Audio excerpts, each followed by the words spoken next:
जय हिंद साथियों, डॉक्टर संग्राम पाटिल बात कर रहा हूँ।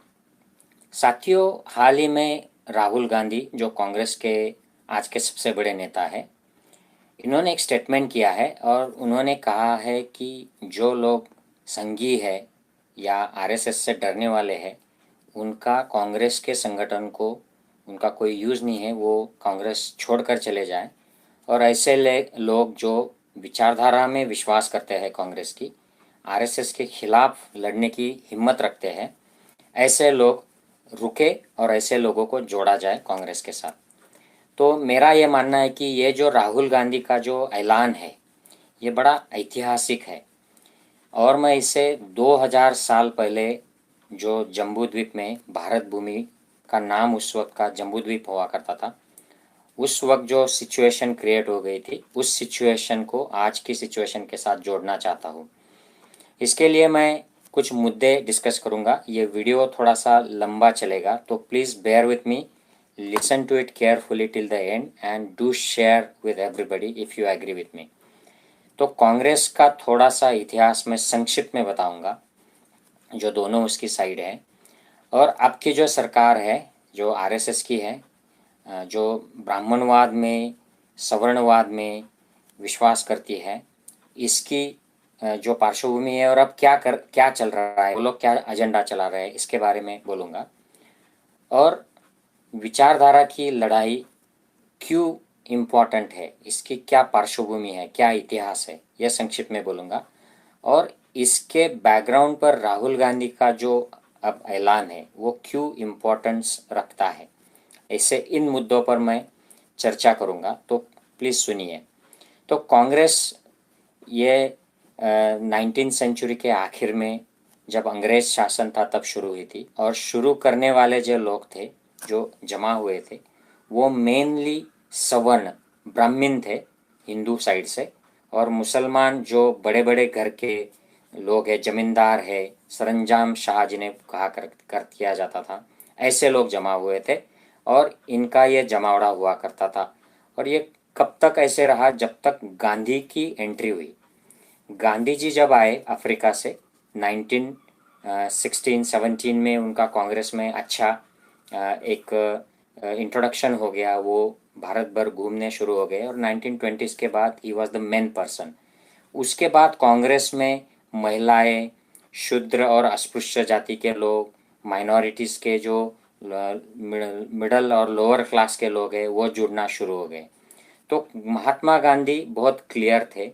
उनको वो वर्ण व्यवस्था मानते थे, धर्म को मानते थे, लेकिन ये सामाजिक जो काम है, इसमें उनको सबको जोड़ना था। और इससे जो राष्ट्र की निर्मित होगी, जो स्वतंत्रता मिलेगी, उसके बाद इनको सबको हिस्सा मिलेगा, ये इनकी क्लियर आइडियोलॉजी थी। और यही आइडियोलॉजी से प्रेरित होकर काफ़ी सारे नौजवान उस वक्त कांग्रेस में जुड़े थे। नेहरू, पटेल जैसे लोग जुड़े थे और इनकी भी यही आइडियोलॉजी रही। ये समता में बिलीव करते थे। नेहरू के पिताजी जो थे मोतीलाल नेहरू, ये भी बड़े उदारमतवादी थे। पंडित नेहरू तो हम जानते ही है कि इनकी उदारमतवादी धोरण की वजह से हमारे देश की इकोनॉमिक ग्रोथ हुई, हमारे एजुकेशनल सिस्टम्स डेवलप हुई, बड़े बड़े इंस्टीट्यूट्स आए और डेमोक्रेसी भी अच्छी तरह से फली और फूली नेहरू के ज़माने में। नेहरू जी की जो लड़की थी इंदिरा जी, ये तो उनसे और एक पैर आगे थी। इन्होंने पारसी समाज के आदमी से शादी की थी और ये कभी जात पात धर्म में इन्होंने विश्वास नहीं रखा। इनको जब बताया गया था कि आप सिख, सो जो आपके सिक्योरिटी गार्ड है इनको निकाल दो, तो उनको ये बात जची नहीं थी। वो बोली थी कि मैं ऐसे नहीं कर सकती हूँ, दिस इज़ नॉट राइट। तो और उनके जो बेटे थे राजीव गांधी, इन्होंने क्रिश्चियन लड़की से, फॉरेनर से शादी की। और उनके जो राजीव गांधी के जो बेटे हैं राहुल गांधी, प्रियंका गांधी, ये भी जात पात धर्म इसमें विश्वास नहीं करते हैं, इसका कोई प्रदर्शन भी नहीं करते हैं, इसके बारे में कुछ मत भी नहीं जाहिर करते हैं। हाल ही में राहुल गांधी ने कहा था कि मुझे हिंदू मुस्लिम इससे कोई मतलब नहीं है, जो सबसे नीचे तबके का आदमी है, मैं उसके लिए काम करना चाहता हूँ। तो ये गांधी फैमिली और कांग्रेस के जो बड़े लीडर्स थे, ये ओवरऑल समता में विश्वास रखते थे और गरीब, बहुजन, शूद्र, पिछड़े लोगों के लिए भागीदारी सत्ता में हो, इनकी भी एजुकेशन में डेवलपमेंट हो, इनको रोज़गार मिले, इस तरीके की उनकी मान्यता होती थी। ये कांग्रेस की एक साइड है साथियों। उसी कांग्रेस में बहुत सारे ऐसे लोग थे जो सवर्णवाद, ब्राह्मणवाद में विश्वास करते थे और वो अपना एजेंडा ओपनली और हिडन तरीके से चलाया करते थे। अभी आपको याद होगा कि एक कांग्रेसी को भारत रत्न पुरस्कार आरएसएस की सरकार ने दिया क्योंकि वो हिंदुत्ववादी थे। कांग्रेस में ऐसे कुछ प्राइम मिनिस्टर्स हुए जो हिंदुत्ववादी थे और आरएसएस से ताल्लुक़ रखते थे। पीवी नरसिंह राव उसमें प्रमुख है। प्रणब मुखर्जी उनके राष्ट्रपति पद खत्म होने के बाद आरएसएस के सम्मेलनों में शामिल हुए, उनके प्रोग्राम्स में शामिल हुए, तो इनके ताल्लुकात रहते थे और बहुत हद तक कई कुछ कांग्रेसी लोग ओपनली ब्राह्मणवाद को सपोर्ट करते थे, जातीयवाद करते थे। तो इसकी वजह से जो अम्बेडकरवादी संगठन है, बहुजनवादी संगठन है, इनको खास नाराज़गी रहती थी, आज भी है। और बामसेप जैसे जो संगठन है ये तो ओपनली कांग्रेस को ब्राह्मणवादी बताते हैं। इसको आरएसएस को बढ़ाने में कांग्रेस का रोल है। ये आरएसएस और कांग्रेस दोनों एक ही है, एक ही सिक्के के दो पहलू है, ऐसा मानते हैं। ये बात मैं पूरी तरह से मानता नहीं हूँ। जैसे मैंने एक्सप्लेन किया कि कांग्रेस की जो ओवरऑल आइडियोलॉजी है, ये कोर आइडियोलॉजी जो है ये सेक्युलरिज्म की है। लेकिन ये बात सही है कि कांग्रेस में काफ़ी सारे लोग ऐसे थे और है जो ब्राह्मणवाद में विश्वास रखते हैं, आरएसएस से ताल्लुकात रखते हैं। उस बैकग्राउंड पर राहुल गांधी का ये जो वक्तव्य आया है ये बहुत इम्पॉर्टेंट है साथियों। अब तो आरएसएस की सरकार है, ये कंप्लीट विपरीत विचारधारा की सरकार है। ये हिंदुत्ववाद बोलते हैं लेकिन इसमें हिंदुत्ववाद में हिडन जो एजेंडा होता है ये सवर्णवाद का होता है, ब्राह्मणवाद का होता है। क्योंकि ये उन्हीं हिंदू लोगों का जो पिछड़े हैं उनके आरक्षण का ओपनली और हिडन दोनों तरीके से अपोज करते हैं। आरक्षण में, एजुकेशन में या पदोन्नति में, प्रमोशंस में, सब जगह से आरक्षण हटे, ऐसे ये प्रयत्न करते हैं और इसकी एक्टिविटी अब दिख भी रही है। आपने पढ़ा होगा कि 10,000 ओबीसी कैटेगरी की मेडिकल की सीट जो है ये इन्होंने ओपन में कन्वर्ट कर दी है। तो ये ओपनली ये चीज़ें करते हैं। आज की जो सरकार है इनके कुछ ओपन एजेंडे हैं, कुछ हिडन है। ओपन एजेंडा ये एंटी मुस्लिम, एंटी क्रिश्चियन तो रहता है, लेकिन हिडन एजेंडा ये एक्चुअली हिंदू के ही जो निचले तबके के लोग हैं उनका आरक्षण छीनना, उनके खिलाफ एक्टिविटीज़ करना, उनके जो नेता होते हैं जात के या वर्ण के, उनको वो पोस्ट दे देते हैं लेकिन उस जात के लिए कुछ नहीं करते हैं। अभी आप देखिए सरकार में कितने सारे नेता हैं। अब तो 42 ओबीसी कैटेगरी के लोग चुने गए लेकिन ओबीसी की सीट्स गई इसके बारे में एक भी आवाज़ नहीं उठाता है। एक हमारे महाराष्ट्र के हैं आठवले करके, उनको हमेशा कुछ ना कुछ मिलता है, लेकिन जब ये एससी एसटी के खिलाफ बड़े बड़े अभियान चलते हैं और एक्टिविटी चलती है उसके खिलाफ वो कुछ भी नहीं बोलते हैं। तो ये जो एजेंडे हैं इस सरकार के ये खुले हैं और सबको मालूम है। इनकी प्रायोरिटीज़ है कि जो ब्राह्मणवाद के प्रतीक है, हिंदू का नाम देते हैं लेकिन वो ब्राह्मणवाद का प्रतीक होता है, जैसे कोई मंदिर हो उनको बढ़ावा देना। और जो समता और गैर ब्राह्मणवाद के प्रतीक है, जैसे मुग़ल के ज़माने के कुछ चीज़ें हो या बुद्ध के ज़माने की कुछ चीज़ें हो या अंग्रेज़ों की कुछ अच्छी चीज़ें हो, उनको मिटाना। और सिर्फ हाल ही में अभी एक मुग़ल का हिस्ट्री का पार्ट ही उन्होंने हिस्ट्री सिलेबस से निकाल दिया है। तो ये ऐसी चीज़ें करते हैं, गाँवों के नाम बदलना, जगहों के नाम बदलना, ताकि उनके जो निशानियां हैं, ऐतिहासिक निशानियां, वो मिट जाए। और क्लेम करना कि ये ताजमहल हमारा है, ये मस्जिद हमारे इस देवता की जन्मभूमि है, उस देवता की जन्मभूमि है। तो ऐसी इनकी प्रायोरिटीज़ है। और इनकी प्रायोरिटी ये भी है कि ये जो संविधान है जो समता का अधिकार देती है, डेवलपमेंट का अधिकार देती है सभी सेक्शंस को समाज के, वो भी उस संविधान पर भी ये लोग खुश नहीं है।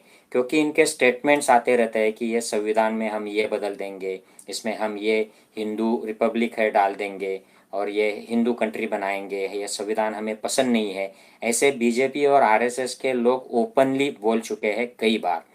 मंदिर बनाना, गाय को ज़्यादा महत्व देना, गाय के खिलाफ जो भी एक्टिविटीज़ होती है तो उनको, उन लोगों को टारगेट करना गाय के नाम से, तो ये सब इनका प्रतीकात्मक चलता है। तो इससे हमें पता चलता है कि इनके एजेंडे जो है ये पब्लिक ओरिएंटेड नहीं है, ये आइडियोलॉजी ओरिएंटेड है। इनको ये ब्राह्मणवाद की आइडियोलॉजी को इस्टेब्लिश करना है और उसके अपोजिट जो है समतावादी हो या और कोई धार्मिक मान्यताएं हो, उनकी आइडियोलॉजीज को ख़त्म करना है, ये हमें पता चलता है। तो साथियों, इसकी काफ़ी बड़ी लिस्ट है। ये आइडियोलॉजी को अपोजिट आइडियोलॉजी को दबाने में ये कोई जात या धर्म का डिफरेंस नहीं करते हैं। इसमें अगर कोई मुसलमान उनका साथ देता है तो उसको वो जवाई भी बना लेते हैं, सन इन लॉ बना लेते हैं।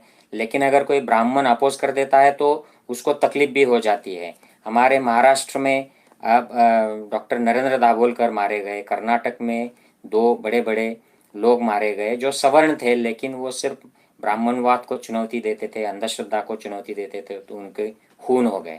तो इसमें जात पात का कोई मसला नहीं रहता है, ये विचारधारा की लड़ाई होती है। क्योंकि काफ़ी सारे लोगों को जिनको ज़्यादा पता नहीं होता है, ब्राह्मणवाद शब्द सुनते ही उनको लगता है कि ब्राह्मणों के खिलाफ कुछ बोला जा रहा है। तो ये बात आप ठीक से क्लियर कर लीजिए प्लीज़। यही बात पॉलिटिकल जो ऑर्गेनाइजेशंस है, पॉलिटिकल लीडर है, उनके बारे में भी लागू किया जाता है। अगर कोई नेता बात मान लेता है, उनके खिलाफ बोलना बंद कर देता है, तो उसके खिलाफ कुछ कार्रवाई नहीं होती है।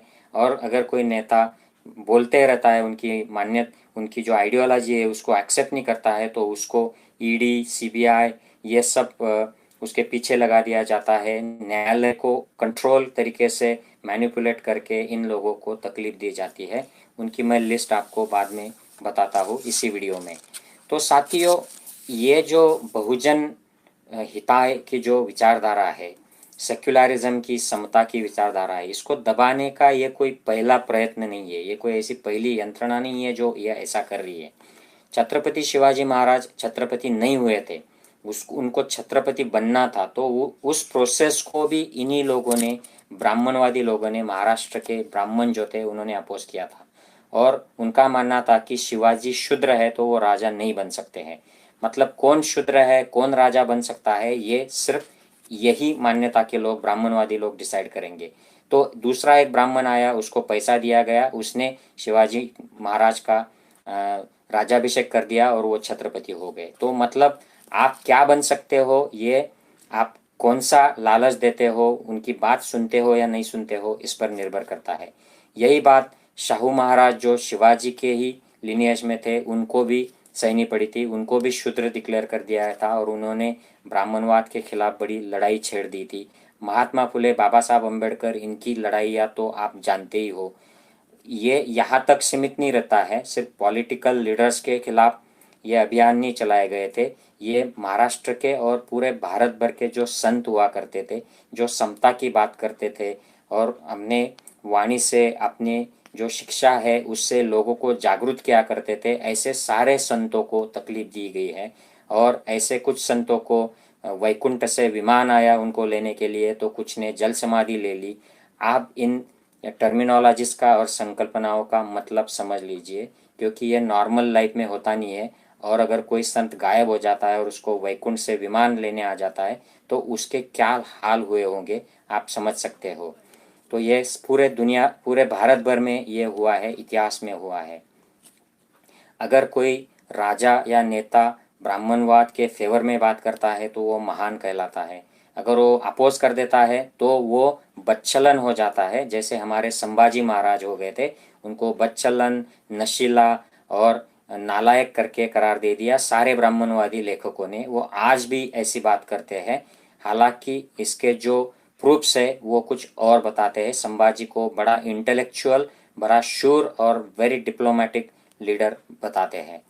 तो जो लोग ऐसे फेवर में आ जाते हैं या फेवर में नहीं आते हैं और उनकी निशानियां नहीं मिट पाती है, तो उनका दैवीकरण कर दिया जाता है, या तो फिर उनको नकारात्मक तरीके से पेश कर दिया जाता है, उनको राक्षस, देशद्रोही, ऐसे कह दिया जाता है।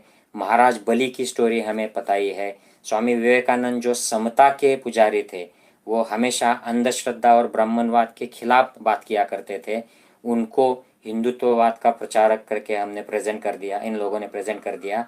और अब हम ये बात समझ पा रहे हैं कि विवेकानंद समतावादी हुआ करते थे, वो हिंदुत्ववादी नहीं थे, वो ब्राह्मणवाद के खिलाफ जाहिर बोलने वाले एक महापुरुष थे।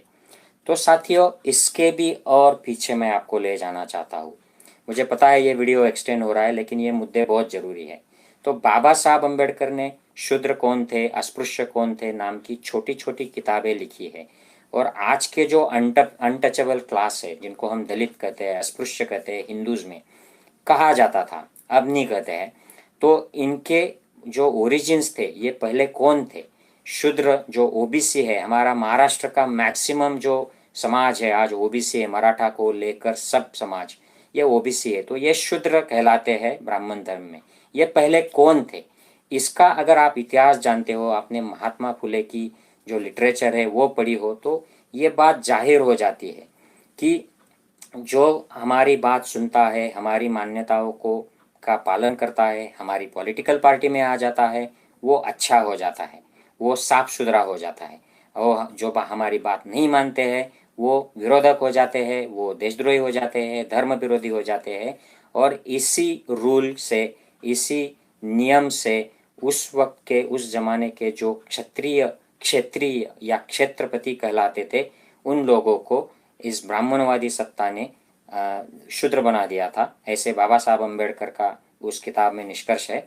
और जो आखिर तक लड़ते रहे, बहुत उन्होंने प्रतिकार किया ब्राह्मणवाद का, उनको अस्पृश्य, अछूत कह दिया गया। और पिछले 2000 साल वो लोग ये लेबल लेकर जी रहे हैं और आज भी उनको तकलीफ दी जाती है। और जो लोग बात मान गए, ऐसे बाहर से आए हुए कुछ जो ग्रुप्स थे, शक, हून, इनको क्षत्रिय का स्टेटस दिया गया। तो कोई नेता या कोई समाज अगर बात मान लेता है तो ये मनुवादी जो संस्था है, संगठन है, ये इनको अच्छा स्टेटस दे देती है। और जो मानते नहीं है उनको बुरा स्टेटस दे देती है, उनको राक्षस कह देती है, दानव कह देती है। तो ये पुरानी रीत है, ये आज की बात नहीं है। अब आज की राजनीति की बात करते हैं साथियों। जो भाजपा में चला जाता है, आरएसएस से जुड़ जाता है, उनको उनके खिलाफ जो इंक्वायरीज है वो बंद हो जाती है, उनको मंत्री बना दिया जाता है, उनको कोई पद दिया जाता है, तो उनको सुरक्षा मिल जाती है, वो अच्छे हो जाते हैं। और इसके लिए काफ़ी सारे जो लीडर्स होते हैं, जाति के संगठन होते हैं, वो बार्गेनिंग करते हैं। अगर हम आपके साथ जुड़ जाए तो ये हमारे ये मामले आप पीछे हटा लो, ये इंक्वायरी बंद कर दो और हमको ये पद दे दो। तो इस तरीके की बार्गेनिंग उस जमाने में भी होती थी। और उस वक्त भी ये क्षत्रिय, किसी को ब्राह्मण या किसी को अस्पृश्य या शूद्र स्टेटस के लिए ये सारे क्राइटेरियाज उस जमाने में भी लगाए जाते थे। तो साथियों, ये लोग विचारधारा कुछ लोग क्यों छोड़ देते हैं और कुछ लोग क्यों विचारधारा पर अड़े रहते हैं, टिके रहते हैं? तो मुझे लगता है कि जो लोग विचारधारा छोड़ देते हैं, शायद उनकी विचारधारा बदल जाती है। जेन्युइनली उनको लगता है कि हम समतावादी थे, अब हम नहीं रहना चाहते हैं, ब्राह्मणवाद ही हमारे लिए अच्छा है, और वो अपनी विचारधारा बदल देते हैं। या तो फिर वो डर जाते हैं क्योंकि उन्होंने कुछ भ्रष्टाचार किया है, पाप किया है, और उनको लगता है कि हम जेल चले जाएंगे, हमने ये कॉलेज खोल के रखा है, मेडिकल कॉलेज है, इंजीनियरिंग कॉलेज है, ये सब बर्बाद हो जाएगा, हम बदनाम हो जाएंगे। तो डर के मारे वो विचारधारा छोड़ जाते हैं और पार्टियां छोड़ देते हैं। कुछ लोगों को सत्ता की लालसा होती है, उनको मंत्री का पद दे दिया जाता है, और इस संगठन में तो कुछ नहीं मिल रहा है, वो तो बड़ी हमें पोजीशन दे रहे हैं। तो ऐसे अलग अलग रीजंस की वजह से लोग विचारधारा छोड़ देते हैं। और ख़ास करके जो लोग, जिनको ये सारी जो पोजीशन है, ये जो सब प्रॉपर्टी है, उनका जो मान सम्मान है, ये जो कॉलेज संस्थाएं है, ये उनके पुरखों से मिली है। जो उनके पुरखे किसी विचारधारा से चलते थे, गांधीवादी, समतावादी विचारधारा से, और उन्होंने ये सब जमाया था। और अब जो इनके पोते हैं, उनके बेटे हैं, इनको ये सब करना नहीं पड़ा है, इनको रेडीमेड मिला है। लेकिन अब उनको प्रॉब्लम आ गया है, तो वो ये विचारधारा आराम से छोड़ देते हैं इजीली, और दूसरी विचारधारा के साथ चले जाते हैं। तो इस वजह से लोग विचारधारा के साथ नहीं रहते हैं और फिर उनको फ़ायदा हो जाता है। हमारे महाराष्ट्र में ऐसे काफ़ी सारे लोग हैं जो पहले समतावादी हुआ करते थे, दिखाते थे, कांग्रेस के साथ थे, राष्ट्रवादी कांग्रेस के साथ थे, लेकिन अब वही लोग जो आरएसएस के खिलाफ बोलते थे, ब्राह्मणवाद के खिलाफ बोलते थे, वो आज आरएसएस में शामिल हो गए। और कुछ लोग भाजपा आरएसएस में वही पड़े हैं क्योंकि उनको डर है अगर बाहर निकल गए तो हमारे खिलाफ कार्रवाई शुरू हो जाएगी। तो इनमें कुछ नाम मैं आपको बताता हूँ। विखे पाटिल, जो हमारी महाराष्ट्र की बड़ी फैमिली हुआ करती थी, आज भी है, उनके पॉलिटिकल पोजीशंस है। तो इनके फैमिली अब बीजेपी में चली गई है। उनकी पूरी जो हिस्ट्री है ये कांग्रेस गांधीवाद की रही है। बड़े बड़े इंस्टीट्यूट्स है, अब कुछ प्रॉब्लम आया तो वो बीजेपी में चले गए। राज ठाकरे जी बहुत बोलते थे खिलाफ बीजेपी के, लेकिन ईडी का कुछ मसला हुआ तो आजकल उनका कुछ दिखता नहीं है। तो मुझे पता नहीं क्या चल रहा है एग्जैक्टली। एनसीपी के साथ भी ऐसे ही हुआ था। उनका एक फडणवीस और अजित दादा एक साथ बैठकर सुबह सुबह उन्होंने गवर्नमेंट बना ली थी। तो उनको भी ईडी की धमकियां आती रहती है बीच बीच में। शुगर फैक्ट्री का कुछ होते रहता है और निकलते रहता है। शरद पवार को भी ईडी के समन्स आ गए थे पीछे। तो ये चलते रहता है। अब मुंडे जो है फैमिली, उनके बारे में भी कहा जाता है कि ये क्यों नहीं छोड़ रहे बीजेपी, क्योंकि इनको ईडी से धमकाया जाएगा या इनको कोई कार्रवाई की जाएगी। और ये शुरू भी हो गई है। जैसे ही वो थोड़ा खिलाफ बोलने लगे, उनके शुगर फैक्ट्री के खिलाफ कुछ एक्शन शुरू हो गई है। शिवसेना के जो सरनाइक है उनके खिलाफ ईडी का काम शुरू हो गया है। एनसीपी के देशमुख है मंत्री, उनको वो जो पूर्व मंत्री, उनके खिलाफ ईडी की कार्रवाई शुरू है। तो जो लोग बात मानते नहीं हैं उनके खिलाफ कार्रवाई शुरू हो जाती है। जो मान लेते हैं, एंट्री कर लेते हैं। हमारे महाराष्ट्र के एक राणे हैं, उनके खिलाफ फडणवीस साहब ने बोला था कि इनके खिलाफ लिस्ट ऑफ केसेस है, क्रिमिनल केसेस है, और आज वो बीजेपी में चले गए, उनके खिलाफ कुछ नहीं होता है, उनको अब मंत्री पद मिल गया है। येदियुरप्पा जो भ्रष्टाचारी थे, कांग्रेस ने उनको पद से उतार दिया था, वो बीजेपी के साथ जुड़ गए, तो आज वो उनके ऊपर कुछ कार्रवाई नहीं होती है। हालांकि अगर आप उनका सामाजिक बैकग्राउंड देखें तो वो मनुवाद से, ब्राह्मणवाद से बिल्कुल मेल नहीं खाता है। वो समतावादी ऐसी विचारधारा के समाज से आते हैं। तो कृपाशंकर जिंदगी भर कांग्रेस के साथ रहे, बड़े हुए, और आज प्रॉब्लम्स में आ गए तो बीजेपी में चले गए। तो हमारे खानदेश में अमरीश पटेल करके गांधीवादी हम मानते थे फैमिली है, उनके भी बड़े बड़े इंस्टीट्यूट्स है, बड़े बड़े उद्योग है। कुछ प्रॉब्लम हुआ होगा, आप कांग्रेस छोड़ दी, बीजेपी में चले गए। तो ये साथियों ऐसे बहुत सारे लोग हैं। और जो गए नहीं है, जैसे भुजबल, छगन भुजबल है महाराष्ट्र के, ये बहुत स्ट्रांगली मनुवाद के खिलाफ बोलते हैं, मनुस्मृति जलाते हैं। तो ये इनको जेल भेज दिया गया था। लालू प्रसाद यादव, इन्होंने हाथ नहीं मिलाया, ये जेल चले गए। मैं यहाँ भ्रष्टाचार की बात नहीं कर रहा हूँ साथियों। अगर दो लोग भ्रष्टाचारी है तो उनको किस तरीके से ट्रीटमेंट मिलती है। अगर वो भाजपा में चले जाते हैं, चुप बैठ जाते हैं, तो वो सफ़ेद हो जाते हैं। और दूसरा अगर भ्रष्टाचारी है या नहीं भी है, वो भाजपा के खिलाफ बोलते रहता है, तो उसको जेल हो जाती है। ईडी सीबीआई उसके पीछे लग जाती है। मोदी जी के खिलाफ बोलने वाले संजीव भट्ट जेल में चले जाते हैं, उनको बेल तक नहीं मिलती है। और मोदी जी से जो हाथ मिला लेते हैं येदियुरप्पा जैसे लोग, और ये मैंने जो अभी लिस्ट गिनवाई, ये सब बाहर रहते हैं। तो मैं ये बात करना चाहता हूँ, भ्रष्टाचार ये सभी पॉलिटिकल पार्टीज़ में है। ये कोई सिर्फ कांग्रेस या एनसीपी का नहीं है, बीजेपी में भी बड़े बड़े भ्रष्टाचारी बैठे हुए हैं। तो साथियों, अंत में ये विचारधारा की लड़ाई क्यों इम्पोर्टेंट है, ये मैं बताना चाहता हूँ। तो साथियों, आपने सुना या पढ़ा होगा कि जब अंग्रेज का शासन आया था, तो उस शासन में उनको भारत भर में जगह जगह पर बड़े बड़े स्तंभ मिले, शिलालेख मिले, स्तूप मिले और विहार मिले। और इन शिलालेखों पर लिखा था देवानम पिया पियदस्सी। तो ये किसके बारे में लिखा था, ये भारत में किसी को नहीं पता था। और इसका जब रिसर्च हुआ तो ये सम्राट अशोक के बारे में लिखा था। और सम्राट अशोक ये हम भुला चुके थे। क्यों भुला चुके थे? क्योंकि ये जो आइडियोलॉजी है, विचारधारा, ये हम भुला चुके थे। सम्राट अशोक की विचारधारा थी समता की, ह्यूमैनिटी की। ये बुद्ध के विचार पर चलने वाली उनकी जो राजसत्ता थी, उसके वो प्रतीक थे। और उनका जो राज्य था, उनका पुष्यमित्र शुंग, ये जो ब्राह्मणवादी सेनापति था, इसने षड्यंत्र से बृहद्रथ उनकी हत्या कर दी। और उस घटना के बाद सारा संविधान बदल दिया, पूरी नियमावली बदल दी, और समतावादी से ये ब्राह्मणवादी शासन व्यवस्था हो गई। उस वक्त लोगों ने एक साथ आकर, जो समतावादी सेक्युलर लोग थे, उन्होंने एक साथ आकर इस ब्राह्मणवादी व्यवस्था का ठीक से प्रतिकार नहीं किया। तो ये शासन व्यवस्था 2000 साल तक हमारे ऊपर राज्य करती आई है। और उसके बाद ये मुगल, अंग्रेज ऐसी शासन व्यवस्था से होकर कहीं जाकर संविधान के राज पर आई 1947 में। 1950 में वे संविधान लागू हो गया था और पिछले 70 साल में संविधान पर चलते हुए महिला, एससी, एसटी, शूद्र इन लोगों को अब सत्ता में, एजुकेशन में, जॉब्स में कुछ भागीदारी मिलना शुरू हुई है और अब फिर से ब्राह्मणवादी मनुवादी सरकार आ गया है जो ये सब नहीं चाहता है, संविधान नहीं चाहता है, उसको बदलना चाहता है। और इस सिलसिले में जब राहुल गांधी कहते हैं कि हमें ऐसे लोग नहीं चाहिए जो आरएसएस के लिए काम कर रहे हैं, उनसे डरते हैं या उनकी विचारधारा मानते हैं, क्योंकि ये विचारधारा बहुत ज़रूरी है साथियों।